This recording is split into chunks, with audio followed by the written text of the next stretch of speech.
When Anthony Harper gave up his inheritance to live on the streets, he didn't anticipate encountering the kind of hardships even his wealth couldn't shield him from. A chance encounter with a woman running from her past and the greed of his own family exposed him to a world of secrets and pain. The events that followed would shock even the most worldly among us. But let's go back to the beginning. Anthony Harper, heir to a vast fortune, had known nothing but luxury from a young age. His life was a whirlwind of high-end cars, glitzy parties, and lavish villas. Yet over time, an odd emptiness started to grow inside him. The more he interacted with his family and friends, the more he realized they viewed him as nothing more than a walking bank. His father, mother, siblings, all spoke to him as if he were an asset, never Anthony, the person. Their focus was solely on his bank accounts and the businesses he'd one day inherit. Family gatherings became an ordeal. Sitting at a huge oak table in the family residence, he always heard the same conversations about inheritances, business shares, and property divisions, as though wealth, not family, was the bond that kept them together. No one cared to ask how he felt, what he dreamed of, or the battles he faced. He felt like a ghost, trapped by his family's expectations and the looming inheritance. One night, at yet another family meeting, his uncle, a strong, commanding figure, turned to him and asked, "Anthony, are you ready to take responsibility for the family fortune? You know that the entire family's well-being depends on your choice." The question cut him deeply. No one had asked if he wanted this. No one seemed to care that he was exhausted by the charade. In that moment, he understood that his family didn't see him as a person. He was merely a means to sustain their wealth. That evening marked a turning point for Anthony. He could no longer live in the cage built by money and family obligations. Standing in his luxurious penthouse, he gazed at the city lights below and found himself wondering if real freedom lay not in mansions and fancy cars, but out there, beyond comfort, on the streets where life and people were genuine. He made a shocking, uncompromising decision: to walk away from it all and step into a new world. As if breaking free of shackles, Anthony discarded his credit cards, placed his jewelry and watches in a box, and locked it in his safe. He kept only simple clothes and his most worn-out sneakers, hoping this would make him unrecognizable, allowing him to escape the life he no longer belonged to. This was his personal trial, a quest to finally discover who he was without the name and bank account. In the quiet dawn, Anthony left his apartment, determined that no one from his family or social circles would see him go. He felt a mix of fear and exhilaration. Free, for the first time in ages. It was a crazy, even dangerous move, but Anthony didn't look back. The life behind him was one he no longer called his own. Anthony spent his first nights on the streets in a state of shock. He had to forget the warmth of soft sheets and silk pillows, instead curling up on damp concrete, hoping to sleep through the city's ceaseless noise. Every bone in his body ached from the cold that seemed to penetrate his very core, and he felt a helplessness he'd never known in this new, foreign world. Every sound, whether the hum of distant cars or the sound of approaching footsteps, triggered anxiety, his mind racing from a life not designed for these realities. During the day, he wandered the streets, rarely daring to lift his head. People walked by without so much as a glance, as if he'd become invisible. For Anthony, a man used to greetings and smiles, this anonymity was both terrifying and freeing. For the first time, he felt free of everyone's expectations, but at the same time, he was alone and shaken by his new surroundings. Food quickly became his greatest challenge. Something he had always had on demand was now a treasure. Days before, he'd been eating gourmet meals. Now, he scavenged through trash for scraps. Scents he once found repulsive had become familiar, and every small piece of bread felt like a treasure of immeasurable value. One evening, while looking for a secluded spot to rest, he came across an older man sitting on a bench with a small bundle. The man looked about 70, his face deeply wrinkled, his eyes tired yet kind. He glanced at Anthony with curiosity, as though he were observing a stranger from another world. The man introduced himself as Joe and asked how a young man like him had ended up on the streets. Anthony explained with some restraint that he had left his previous life behind to find a new path.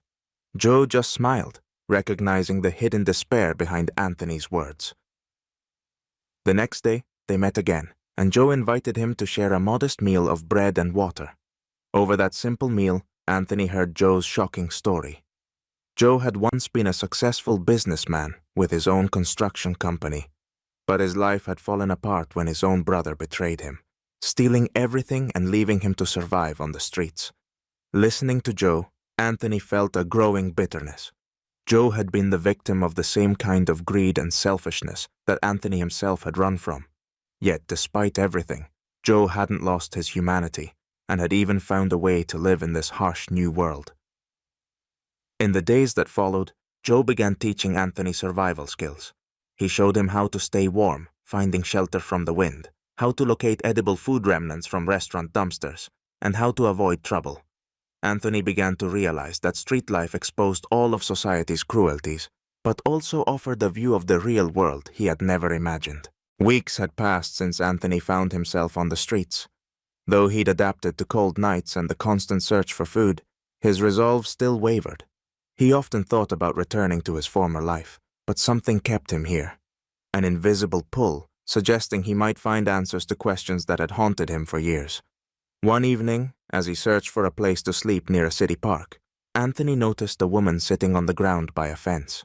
She looked exhausted, her face pale and worn, her dark hair tangled, her clothes frayed. He approached her, and she responded with a hint of fear, but more so with a look of sheer exhaustion. Her name was Lily. She shared that she'd fled from her abusive and controlling husband. When she finally found the courage to leave, friends and family turned their backs, fearing repercussions from her husband. Now, Lily was alone, homeless, and broke. But her eyes held a fierce determination, not typical of someone beaten down by life. Anthony felt a deep sympathy for her. For the first time, someone saw him as just another person, not as a rich man. Lily trusted him, opening up to him, and this trust became a gift for Anthony. They began to spend time together, sharing whatever little they could find. Being with Lily awakened something warm within him, a forgotten sense of care for another. Her pain mirrored his loneliness, and he felt responsible for her well-being. In one of their many conversations, Lily revealed her past. She'd endured years of mental and physical abuse, each time losing a part of herself, until she finally escaped. As she spoke, holding back tears, Anthony was filled with a controlled anger. He was struck by the strength she had shown in escaping a life of torment and starting over, even if it was on the streets. These revelations stirred something new in Anthony. He remembered his life of luxury, devoid of genuine human connection. Neither wealth nor power had ever given him the feelings he experienced now. Lily, who had nothing, had given him the gift of simple human kindness he'd never known. Their friendship became one of profound mutual understanding, as if they'd known each other forever. Anthony began to wonder how he could help her escape this cycle and rebuild her life. But before he could turn these thoughts into action, his past came crashing back. One day, as he and Lily sat on an old bench by the waterfront, he spotted a familiar figure in the distance. His heart raced as his brother, Peter, approached with a cold, confident stride. Dressed in an expensive suit, Peter's gaze held disapproval and disdain. Without pleasantries, Peter announced he was there to bring his brother home to end the family embarrassment. Anthony knew his brother had tracked him down, a cruel reminder of the world he'd tried so hard to leave behind. Peter, in his tailored suit and clearly disgusted by the sight of his brother among the homeless, approached Anthony with icy disdain. His voice was filled with restrained anger, though he tried to maintain control. He declared he wasn't there by choice, but to protect the family's reputation, which Anthony was shamelessly tarnishing. "Anthony," Peter began accusingly, "what are you doing? You must return home immediately. You have no idea the disgrace you're bringing upon the family and its business.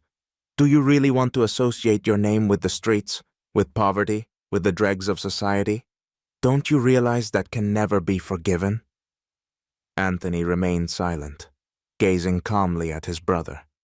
This silence only agitated Peter further. He was used to his word being respected, to his authority going unchallenged within the family.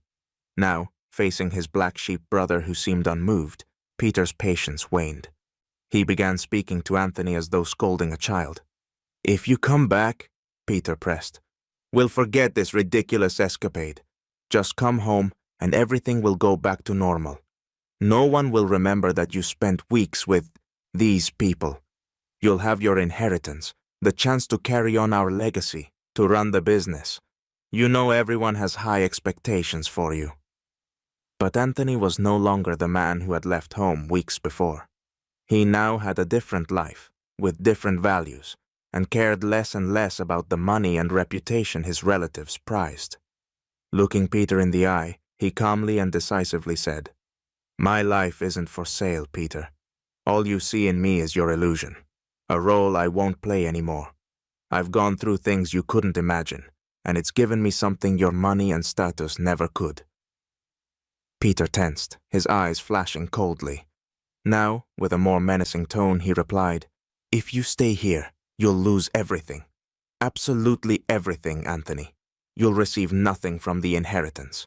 You'll be erased, as if you never existed. Do you really want to remain here, stripped of every privilege and protection our family provides?" These words should have struck fear into Anthony, compelling him to return to his former life. But he knew his wealth had only distanced him from people, from real life, and from the genuine relationships he'd finally found on the street.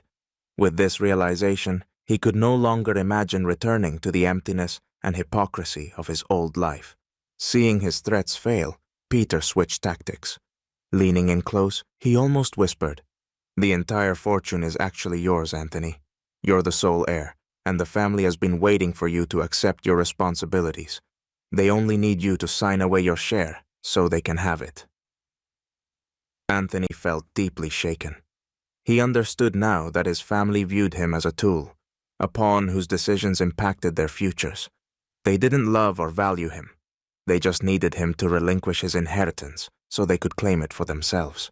The realization cut deep, but as he looked at Peter, he saw the cold calculation and greed hidden behind the fake concern. This moment marked a point of no return for Anthony. He understood fully that his old life was a mask of selfishness and pretense. Turning to Peter with profound disappointment yet no fear, he replied, "Take it all, Peter. I don't need it, and I'm never going back." After his conversation with Peter, Anthony knew he could never return to the life he'd left behind. His disillusionment with his family's values became the starting point of a new path. From this moment on, his decision was firm. He would stay on the streets, not as a vagrant, but as someone ready to help others and finally find himself. Anthony felt deep gratitude toward Lily, who had shown him that true meaning in life came not from wealth, but from kindness and caring for those in need. She'd faced hardship and yet inspired him with her strength and sincerity. Holding her hand, he vowed to do everything possible to lift her from poverty and give her a fresh start. On his account, he had a small sum he once considered insignificant, just pocket change compared to his inheritance. But now, that money was a means to make a real difference. Anthony found a modest home on the city's edge, enough to rent for a few months. It was simple, a single room, a basic kitchen, and an old bathroom.